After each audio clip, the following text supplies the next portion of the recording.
নিত্য প্রয়োজনীয় পণ্যের বাড়তি দামে নাভিশ্বাস সাধারণ মানুষের। চাল, ডাল, তেল, সবজি, ডিম থেকে শুরু করে প্রায় সব পণ্যের দামই এখন সাধারণ ক্রেতার নাগালের বাইরে। এমন পরিস্থিতিতে মঙ্গলবার ভোর ৬টায় রাজধানীর মিরপুর শাহ আলী পাইকারি বাজার পরিদর্শনে যান বিরোধী দলীয় নেতা ও জামায়াত আমির শফিকুর রহমান। বাজার ঘুরে ব্যবসায়ী ও সাধারণ মানুষের সঙ্গে কথা বলেন তিনি। পরে বাজার ব্যবস্থাপনায় ফড়িয়া ও সিন্ডিকেটের নেতিবাচক প্রভাব নিয়ন্ত্রণের তাগিদ দেন শফিকুর রহমান।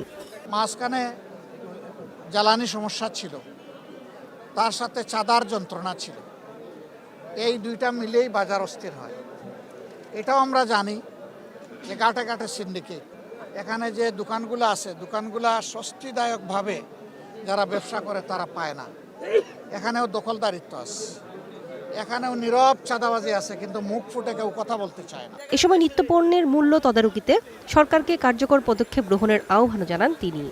এগুলা নিয়ে আমরা সংগ্রাম করব, এগুলা নিয়ে মাঠে নামবো, এগুলা নিয়ে আওয়াজ তুলব, এগুলা নিয়ে জনগণকে সংগঠিত করব এবং একটা সময়ের ব্যবধানে ইনশাল্লাহ এই যন্ত্রণা থেকে আমরা জনগণকে মুক্ত করব।